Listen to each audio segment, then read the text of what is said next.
सत्तारूढ गठबन्धनमा निर्वाचनबारे विभिन्न विकल्पमा छलफल भइरहँदा स्थानीय तहको चुनाव मिति यथाशीघ्र घोषणा गर्न निर्वाचन आयोगको आग्रह। माधव नेपाल भन्नुहुन्छ अर्को वर्षको चैतसम्म स्थानीय तहको निर्वाचन गर्न सकिन्छ। स्थानीय तह निर्वाचनको मिति र सत्ता गठबन्धनको चुनावी तालमेललाई लिएर नेपाली कांग्रेसभित्र विवाद बढ्दै राष्ट्रिय सभा निर्वाचनपछि परिस्थिति फरक हुने आंकलन। नेपालमा थप 12,008 जनामा कोरोना संक्रमण पुष्टि। सक्रिय संक्रमितको संख्या झण्डै 89,000 पुग्यो। स्वास्थ्य मापदण्ड उल्लङ्घन गर्दै प्रधानमन्त्री जोन्सन सहभागी भएको पार्टीबारे छानबिन गर्ने बेलायती प्रहरीको तयारी। र थ्री स्टार क्लबलाई पराजित गर्दै त्रिभुवन आर्मी आहा रारा गोल्ड कप फुटबलको सेमिफाइनलमा प्रवेश। नमस्कार, कान्तिपुर डायरीका साथमा सहकर्मी सुरज र म अनिल। सुरु गरौँ अहिलेसम्मका प्रमुख प्रसङ्गबाट। सत्तारूढ गठबन्धनभित्र आगामी निर्वाचनबारे विभिन्न विकल्पमा छलफल भइरहेको बेला निर्वाचन आयोगले स्थानीय तहको निर्वाचनको मिति यथाशीघ्र तोक्न सरकारलाई आग्रह गरेको छ। संविधानको प्रावधान अनुसार स्थानीय तह निर्वाचन ऐन बाँझिएको भन्दै त्यसलाई संशोधन गर्ने विषयमा सत्तारूढ दलको तयारी भइरहँदा आयोगले आज वक्तव्य जारी गर्दै आफ्नो परामर्शमा निर्वाचन मिति घोषणाका लागि ताकेता गरेको हो। संवैधानिक एवं कानुनी व्यवस्थाका आधारमा स्थानीय तह निर्वाचन मिति तोक्ने काममा ढिलाइ हुँदा निर्वाचनको व्यवस्थापन जटिल बन्दै जाने आयोगको भनाइ छ। निर्वाचन आयोगले आफू 2079 वैशाखमा निर्वाचन गर्न तयारी अवस्थामा रहेको समेत बताएको छ। निर्वाचन आयोगले एकैपटक गर्ने भए आगामी वैशाख 14 गते र 2 चरणमा गर्ने भए वैशाख 14 र 22 गते निर्वाचन गर्ने प्रस्ताव यसअघि नै गरिसकेको छ। आयोगले आगामी जेठ 5 गते स्थानीय तहका पदाधिकारीको पदावधि सकिने प्रावधान रहेकाले त्यसको 2 महिना अघि निर्वाचन गर्नुपर्ने धारणा राख्दै आएको छ।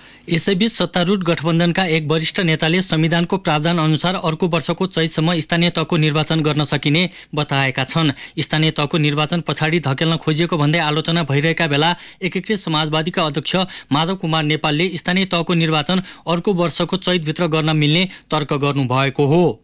2074 असोज 7 गते स्थानीय तहको अन्तिम मत परिणाम आएकाले त्यही मितिलाई आधार मानेर 6 महिनाभित्र निर्वाचन गर्न सकिने उहाँको भनाइ थियो। काठमाडौँमा आज आयोजित एक कार्यक्रममा बोल्दै नेता नेपालले निर्वाचनको विषयमा प्रतिपक्षी एमाले बखेडा गरेको टिप्पणी समेत गर्नुभयो। संविधानमा के लेखेको छ? संविधानमा लेखेको छ गाउँ सभा र नगर सभाको चुनाव सम्पन्न भएको 6 महिनाभित्र। यदि असोजमा चुनाव सम्पन्न भएको छ भने त्यसको 6 महिना चैतसम्ममा 2079 को चैतसम्ममा चुनाव गर्नुपर्छ। तर अहिले प्रमुख प्रतिपक्ष भनेको केपी ओलीको त्यो गुट सबैत्र वितण्डा मात्रै मचाइरहेको छ। एकीकृत समाजवादीका अध्यक्ष नेपालले 2079 सालको मङ्सिरभित्र 3वटै तहको निर्वाचन गर्ने बारे आफूहरूबीच छलफल भइरहेको बताउनुभयो। उहाँले आगामी निर्वाचनसम्म गठबन्धन कायम राखिने समेत उल्लेख गर्नुभयो। लोकतन्त्र जोगाउन चाहन्छौँ, संविधानको रक्षा गर्न चाहन्छौँ, गणतन्त्रलाई बलियो बनाउन चाहन्छौँ र विकासको नयाँ अभियान अगाडि बढाएर लान चाहन्छौँ। नेपाली जनताको जीवनलाई सुखी बनाउन चाहन्छौँ, देशलाई समृद्ध बनाउन चाहन्छौँ र यो सबै सन्दर्भमा 5वटा दल मिलेर आउने असोज, कार्तिक, मङ्सिर महिनामा हामी केन्द्रको चुनाव, प्रदेशको चुनाव र स्थानीय चुनावमा जानेछौँ। सत्तारूढ दलका नेताहरूले गठबन्धन कायम राख्नुपर्ने बताइरहँदा सरकारको नेतृत्वकर्ता नेपाली कांग्रेसभित्र भने राष्ट्रिय सभापछिका सबै निर्वाचनमा एक्लै प्रतिस्पर्धा गर्नुपर्ने मत व्यक्त भएका छन्। कान्तिपुर डायरीमा अब कान्तिपुर सविस्तार। कान्तिपुर सविस्तार। स्थानीय तहको चुनावको मिति र सत्ता गठबन्धनसँगको चुनावी तालमेललाई लिएर नेपाली कांग्रेसभित्र विवाद सुरु भएको छ। सभापति शेरबहादुर देउवाले सीमित केही नेताको व्यवस्थापनका लागि उच्चस्तरीय राजनीतिक समन्वय समितिलाई पार्टीभन्दा शीर्ष स्थान दिन खोजेको आरोप नेता डाक्टर शेखर कोइराला समूहले लगाएको छ। राष्ट्रिय सभा निर्वाचनमा सत्ता गठबन्धन एकै ठाउँमा उभिए पनि त्यसपछि परिस्थिति फरक हुने आकलन कांग्रेसभित्रै हुन थालेको छ। नेपाली कांग्रेसको डाक्टर शेखर कोइराला समूहले स्थानीय तहको निर्वाचन वैशाखभन्दा पर सार्न नहुने र आगामी चुनावमा कांग्रेस एक्लैले प्रतिस्पर्धा गर्नुपर्ने निष्कर्ष निकालेको छ। राष्ट्रिय सभा निर्वाचनमा सत्तारूढ गठबन्धनभित्र भागबण्डा गरेर अघि बढेको कांग्रेसको एउटा समूहले निर्वाचनको 2 दिन अघि गठबन्धन भत्काउने कुरा गर्नु निश्चय पनि अर्थपूर्ण छ।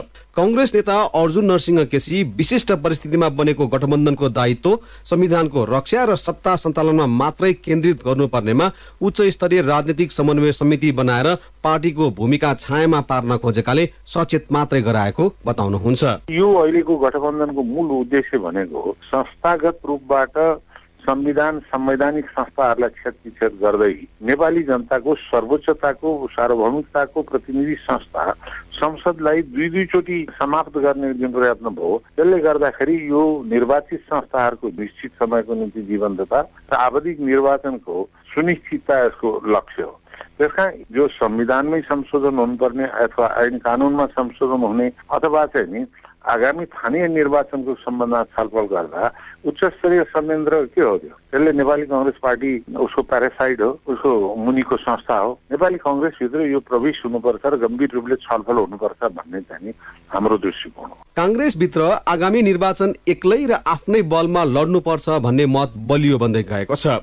गठबन्धनलाई अघि बढाउन खोज्दा कार्यकर्ताको भावना विपरीत हुने खतरा पनि उत्तिकै छ। विभिन्न जिल्लाका सभापतिहरूले कांग्रेस कार्यकर्ताले रुख बाहेक अन्यत्र मतदान नगर्ने भनेर सार्वजनिक अभिव्यक्ति पनि दिइसकेका छन्। सभापति शेरबहादुर देउवा निकट केन्द्रीय सदस्य रामहरि खतिवडा पनि सबै तह र स्थानमा गठबन्धन गर्ने भन्दा पनि नेता विशेषको हकमा चुनावी तालमेल हुने बताउनुहुन्छ।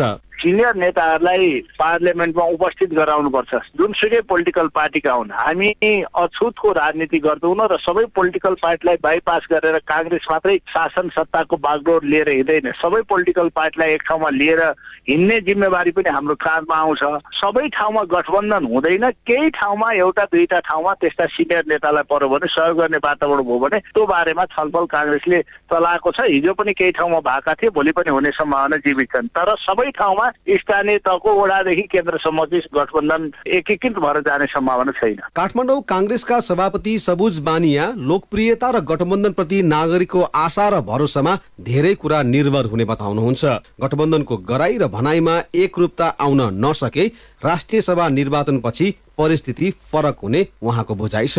जे पनि सम्भावना हुन्छ, नहुने भन्ने कुरा हुँदैन। तर अहिलेको गठबन्धनको सरकार, अहिले गठबन्धनको राज्य सञ्चालन गरेर अहिले राष्ट्रिय सभासम्म आउँदाखेरि गठबन्धनमै हामी गइरहेका छौँ। भोलिको कुरालाई पनि अब त्यो निरन्तर दिने परिस्थिति आए पनि जहाँसम्म लाग्छ गठबन्धनले इमान्दारितापूर्वक आफ्नो चाहिँ भूमिका निर्वाह गर्यो, राज्यको भूमिका निर्वाह गर्यो, राज्यलाई समृद्ध बनाउने कुरामा, राष्ट्रिय एजेन्डाको सवालमा जनमानसलाई प्रभावित पार्ने काम हो भने गठबन्धन रहन सक्छ होला। कांग्रेस महामन्त्री गगन थापा आगामी चुनावमा एक्लै जाने कि गठबन्धन बनाएर जाने भन्ने विषय भन्दा पनि कुन मिसनका साथ पार्टी अघि बढ्ने भन्ने महत्त्वपूर्ण हुने तर्क गर्नुहुन्छ। संविधान जारी भइसकेपछि त्यसको जस लिने कामलाई मिसन बनाउन नसक्दा अघिल्लो चुनावमा पराजित कांग्रेसले आगामी चुनावमा कुन मिसन लिएर मतदातामा जाने भन्ने निर्णय गर्न ढिला गर्न नहुने उहाँ बताउनुहुन्छ।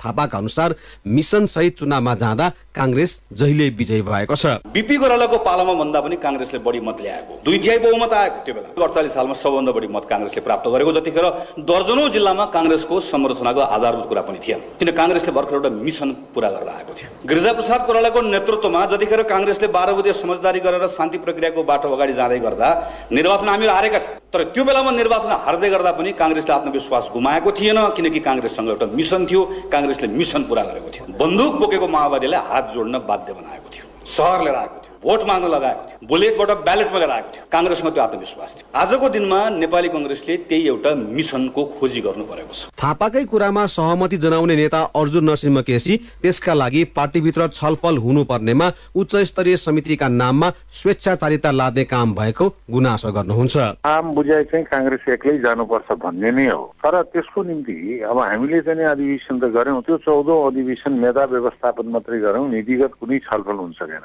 नीतिको पनि उच्चारण भएर त्यसका नीतिगत रूपले अहिलेको राष्ट्रिय परिवेश, अहिलेको पार्टी भित्रको आन्तरिक परिस्थिति र गठबन्धनसँगको नीतिता त्यो पार्टीले संस्थागत रूपले तय गर्नुपर्छ र यो सब निर्णय गर्न त आम कार्यकर्ता जिल्ला स्तरीय हाम्रा जिल्ला समितिदेखि प्रदेश समितिसम्म र केन्द्रीय समितिले छलफल गर्नु पर्यो नि।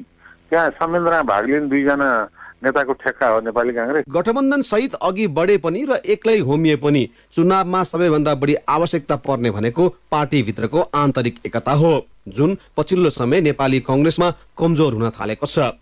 उच्च स्तरीय राजनीतिक समन्वय समितिमा सभापति देउवाले रामचन्द्र पौडेल र कृष्ण सिटौलालाई राखेपछि कोइराला समूह सशंकित हुनु स्वाभाविक हो र अन्ततः यसले क्षति पुर्याउने पनि कांग्रेसलाई नै हो। रेडियो कान्तिपुरका लागि पवन आचार्य। कान्तिपुर सविस्तार।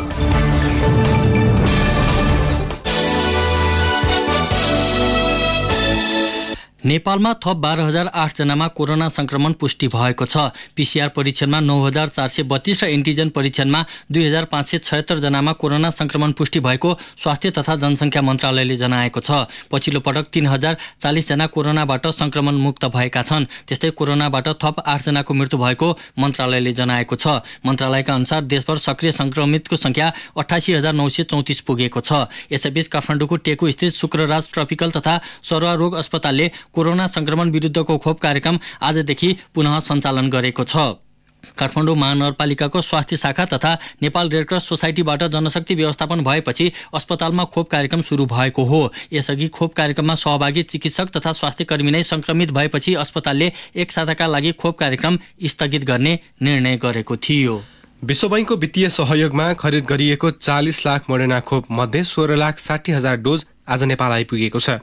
कोभिड-19 महामारी विरुद्ध लड्न 12 देखि 17 वर्ष उमेर समूहका व्यक्तिलाई यो खोप लगाउने स्वास्थ्य तथा जनसङ्ख्या मन्त्रालयले जनाएको छ।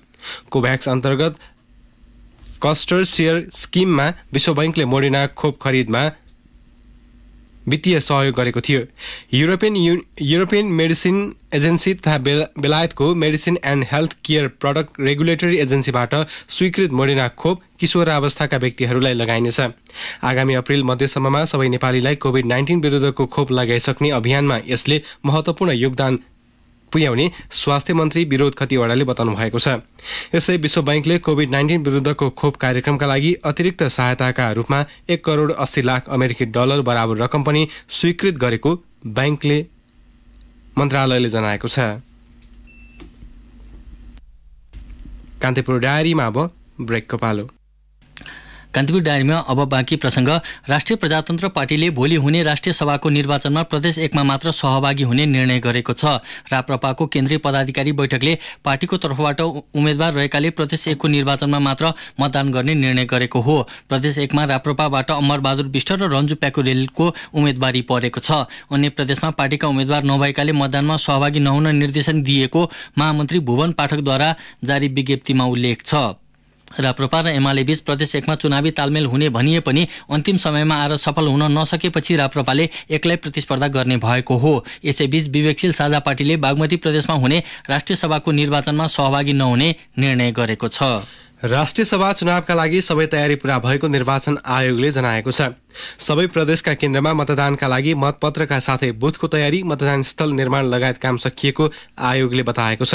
राष्ट्रिय सभामा रिक्त 19 सिटका लागि भोलि बिहान 9 बजेदेखि दिउँसो 3 बजेसम्म मतदान हुने कार्यतालिका छ।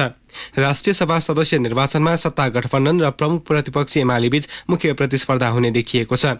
सत्ता गठबन्धनमा भएको सहमति अनुसार नेपाली कांग्रेसबाट 6, माओवादी केन्द्र र एकीकृत समाजवादी पार्टीबाट 5-5 तथा जनता समाजवादी पार्टीबाट 2 र राष्ट्रिय जनमोर्चाबाट 1 जना चुनावी प्रतिस्पर्धामा छन्। एमाले भने मध्य प्रदेशमा लोकतान्त्रिक समाजवादी पार्टीसँग तालमेल गरेको छ।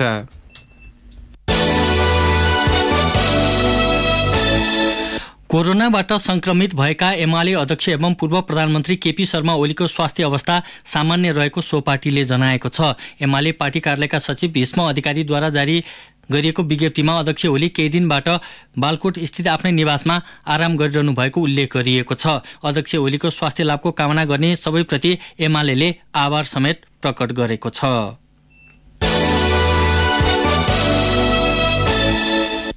चितवनमा सडक विस्तारका क्रममा खनिएको खाल्डोमा खसेर गैंडा मरेको विषयमा छानबिन गर्न सरकारले 5 सदस्यीय समिति गठन गरेको छ।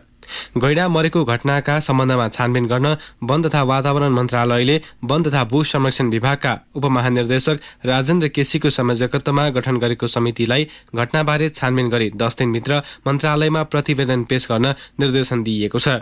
चितवन राष्ट्रिय निकुञ्जको मध्यवर्ती क्षेत्रस्थित पूर्व पश्चिम राजमार्गको बरण्डाभार वन खण्डमा सडक विस्तारको क्रममा खनिएको खाल्डोमा खसेर गत आइतबार एउटा गैंडा मरेको थियो।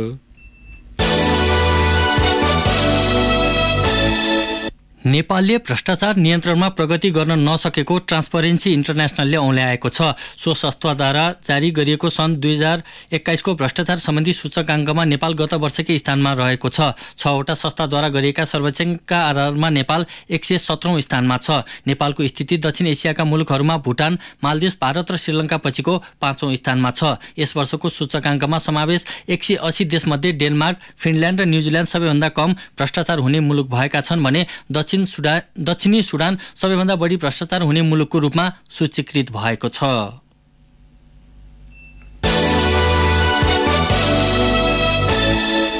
शिक्षा, विज्ञान तथा प्रविधि मन्त्री देवेन्द्र पौडेलले बाँकी रहेका सबै विषयको परीक्षा नतिजा समयमै प्रकाशित गर्न त्रिभुवन विश्वविद्यालयलाई निर्देशन दिनुभएको छ। विश्वविद्यालयले लिएको परीक्षाको नतिजा प्रकाशित गर्न ढिलाइ भइरहेको गुनासो आइरहेका बेला मन्त्री पौडेलले बाँकी रहेका सबै परीक्षाको नतिजा तत्काल प्रकाशित गर्न परीक्षा नियन्त्रण कार्यालयका पदाधिकारीलाई निर्देशन दिनुभएको हो। बल्खु स्थित परीक्षा नियन्त्रण कार्यालयको अनुगमन गर्न पुगेका मन्त्री पौडेलले विद्यार्थीले चाहेको बेलामा नतिजा प्रकाशित गर्ने व्यवस्था अपनाउन पनि त्यहाँका पदाधिकारीलाई निर्देशन दिनुभयो। परीक्षा नियन्त्रक पुष्पराज जोशीले जनशक्ति अभावको कारण परीक्षाको नतिजा प्रकाशित गर्न ढिलाइ भएको जवाफ मन्त्री पौडेललाई दिनुभएको थियो।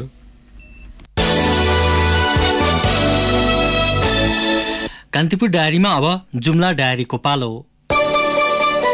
जुम्ला डायरीबाट एलपी देवकोटाको नमस्कार। कोरोना भाइरस संक्रमणको जोखिम बढेसँगै स्वास्थ्य सामग्री जुटाउन जिल्ला विपद व्यवस्थापन समिति जुम्लाले अभियान सुरु गरेको छ। दोस्रो लहरको बेला जुटाइएको स्वास्थ्य सामग्री जिल्लामा अपुग भएको भन्दै जिल्लामा कार्यरत गैर सरकारी संस्थालाई पनि सहयोग गर्न अनुरोध गरिएको छ। विपद क्षेत्रमा कार्यरत गैर सरकारी संस्थालाई अत्यावश्यक सामग्री सहयोग गर्न अनुरोध गर्ने निर्णय भएको जिल्ला व्यवस्थापन समितिका संयोजक तथा प्रमुख जिल्ला अधिकारी विजय प्रसाईले बताउनुभयो।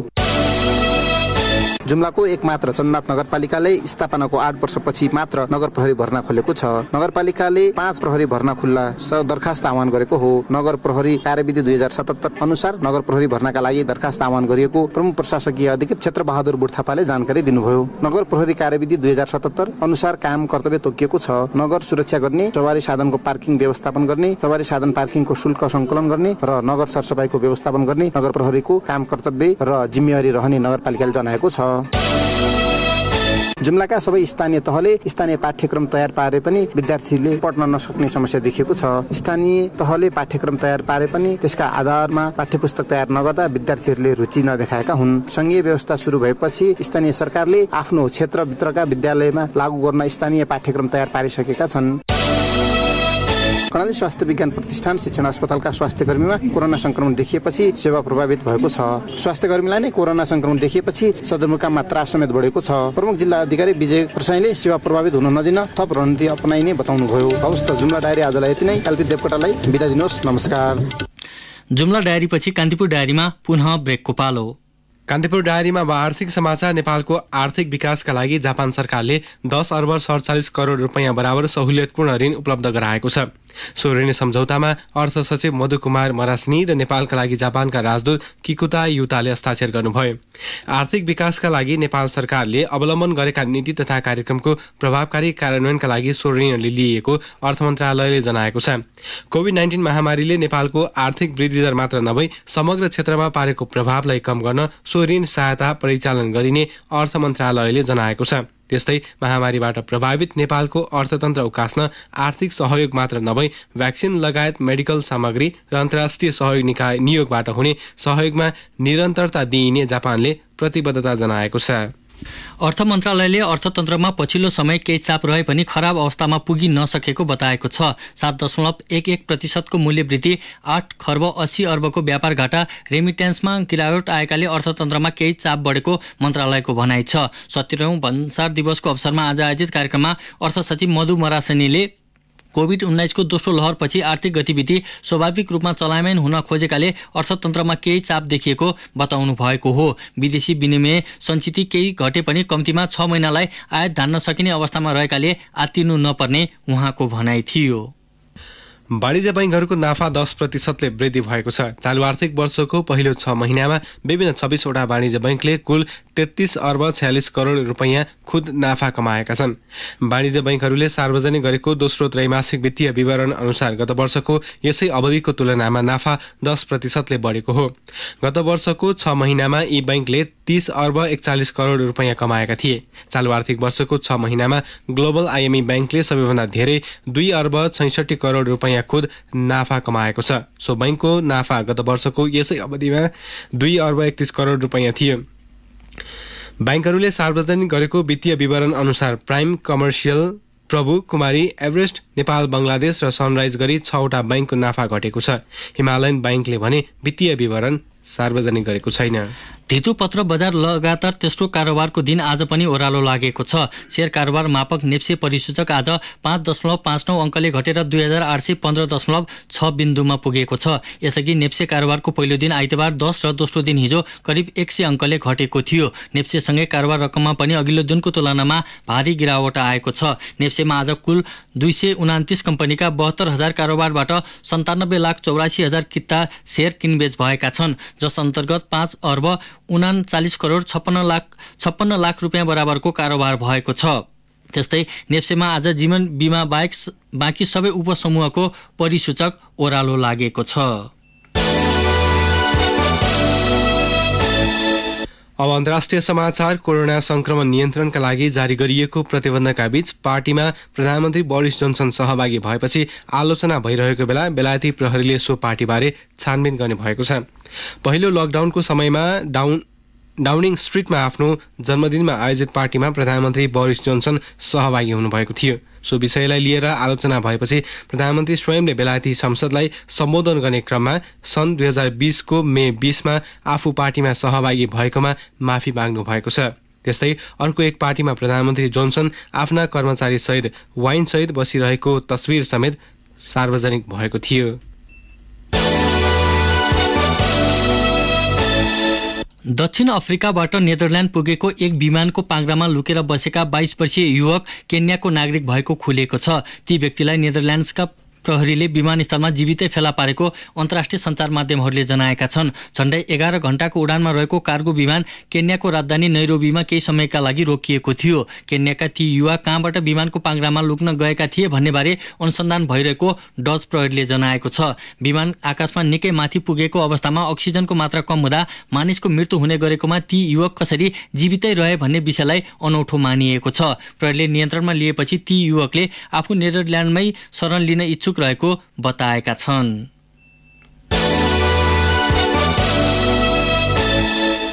अब खेल समाचार। विभागीय टोली त्रिभुवन आर्मी क्लब आहारारा गोल्ड कप फुटबल प्रतियोगिताको सेमिफाइनलमा प्रवेश गरेको छ। पोखरा रङ्गशालामा आज भएको खेलमा थ्री स्टार क्लबलाई 1-0 गोलले पराजित गर्दै आर्मी सेमिफाइनलमा स्थान बनाएको हो। 5 पल्टको उपाधि विजेता थ्री स्टारलाई पराजित गर्ने क्रममा खेलको 70औं मिनेटमा आर्मीका राजीव गुरुङले गरेको गोल नै निर्णायक बन्यो।